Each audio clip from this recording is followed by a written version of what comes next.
you really need a diamond crusted grinding disc to finish your ceramic coatings? The short answer, maybe. So what's up, guys? My name's Nick Barnett, for those of you that don't know me.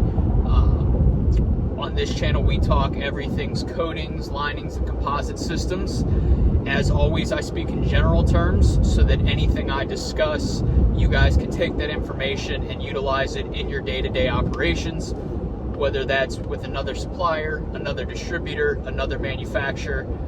All this information is for you guys so that you can make better decisions in your operations and find more success with implementing these systems. So jumping into it with the question of, do you need a diamond crusted grinding disc to finish your ceramic coatings? Again, the answer is maybe, and the reason may shock you. Most of the time, the answer is no. But in cases where it's yes, it's why. And the why is, when we're doing ceramics and we're implementing ceramics, oftentimes, and the biggest reason is it's for abrasion, but it's often in things like pumps where you have very, very tight tolerances. And so your ability to continue to rotate your impeller in there matters, right? We put in too much material, we lock up the pump. And so in those cases, a lot of people would argue, hey, let's put in something that we can machine back. And I would agree with you. Where that gets a little tricky is that when you're doing this, you are, in essence, removing some of the finish of the coating. So in the most critical of services, do I think we can use a diamond crusted blade to finish that? Absolutely. And this was a big topic of discussion today, which is why I'm talking about it. Is a gentleman had said, hey, we were presented with a solution for a ceramic, and they said, hey, you can put this on and then you can finish it, but you'll need diamond blades to do it because of the silicon carbide in it. And for those of you that don't know, silicon carbide is ceramic. It's just a harder version of it.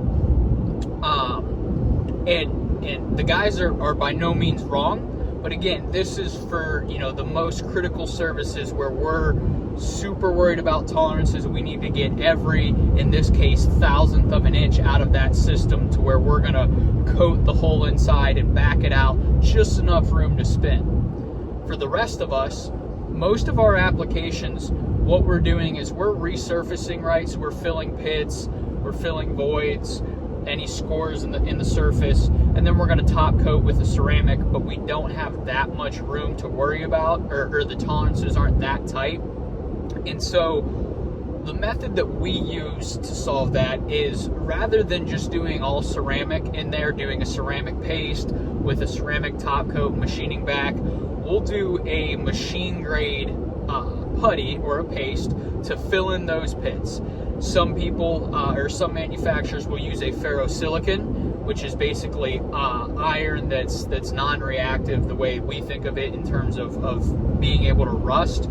Or one of ours uses a stainless steel filler, and the logic behind that is, hey, stainless steel won't corrode, but it is machinable. It is a softer material relative to conventional carbon steel, which will allow you to machine it, but it's going to give you a nice finish. So each one has its pluses, and it really just depends. But from our standpoint and a lot of manufacturer standpoint, we go with a machine grade system that is not ceramic based. We'll fill those pits, fill those voids, scores, anything like that, and then from there we'll machine that down. And with that, it's designed to be machined. So whatever your standard machining practice would be, whether, if it's the inside of a pump, that's going to be a little tricky, but if it's on a lathe, if you're using grind disc, whatever, to get that surface, if your tolerances aren't real tight, you can eyeball, whatever that standard practice is, you can do that. Once you get within the tolerances you need, and okay, hey, I have room to put on 20 or 30 mils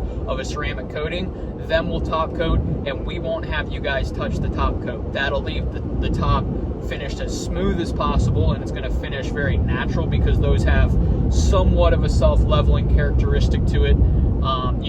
They can hang upside down, but they're going to smooth themselves out as they cure. But with that is going to be, for 99% of us, we don't have, I shouldn't say we don't have access to, we either aren't well versed in, or we simply just don't have the money and the time to sit there and use a diamond grinder on a ceramic, because it's a very, very slow process, right? And so that's where we just opt to, if at all possible, we're not going to grind, we're not going to, you know, smooth out anything to do with the ceramic. We're going to do that beforehand and allow the final top coat to do the work that it was supposed to do untouched. So again, do I think it's a worthwhile thing to be able to do? Absolutely. There are certainly situations where, hey, we're talking, you know, 0.5 of an inch, 1/10,000th of an inch, right? And we're talking something very, very small that we need to be able to machine back, and we need every drop of that we can get. But for most of us, that isn't the case, right? If I'm at 20 mils or 25 mils, it's all the same, it's all gonna work. So I would rather have you guys be more efficient with your time, with your equipment, do something that you can machine quickly, which would be something like ours, which is stainless steel filled, or most other manufacturers, which is either a stainless steel or a ferrosilicon. But one of those products, whoever that you're already working with, is use that. You can machine quickly, you can finish smooth with like an emery cloth, and then you top coat from there with the ceramic, and you're good to go. So hope this was helpful for you guys, as always. And again, I speak in general terms, so you can take this information and apply it to your situation with whatever manufacturer, supplier, distributor you're working with, and get the best results possible. Any questions, comments, any challenges, if you guys have seen this used, I would love to hear about it.